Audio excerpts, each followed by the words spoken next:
Have you ever had this problem where you see floaters in your vision and you go to the eye doctor and they tell you that nothing's wrong? Well, if you want to know more about floaters, stay tuned because this video is for you. If you don't know me, my name is Dr. Blackwelder. I'm an optometrist practicing in Austin, Texas, and today we are going to break down all things eye floaters.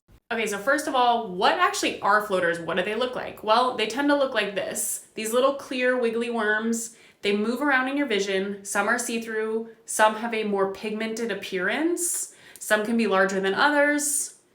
They move when you move your eyeball around. So you might try to catch up with them and you can never seem to find them. They keep moving one direction or the other, whichever direction you're looking. These floaters tend to become more noticeable when you're looking at a monochromatic background, like a blue sky or a white wall. You might also notice them more when you're driving or outside. One of my patients recently referred to his floaters as dementors, and I will no longer be referring to them by any other name.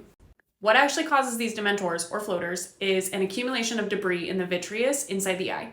That vitreous is the jelly that makes up the inside of our eyeball here. And that jelly is comprised of water, collagen, and hyaluronic acid.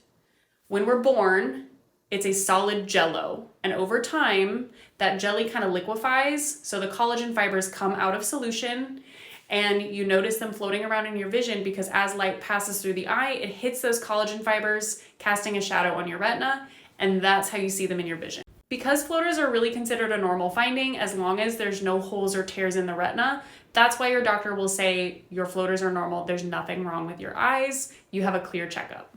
Before we just write them off as normal though, we have to do a dilated eye exam and make sure that the floaters didn't come from a hole or tear in the retina.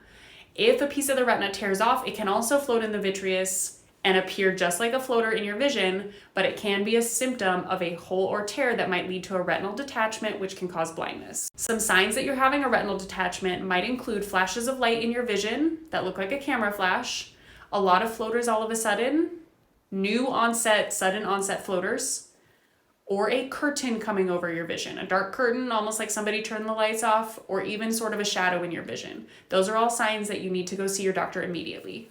I'm running out of time, but stay tuned for part 2 where we're going to break down possible treatment options for floaters.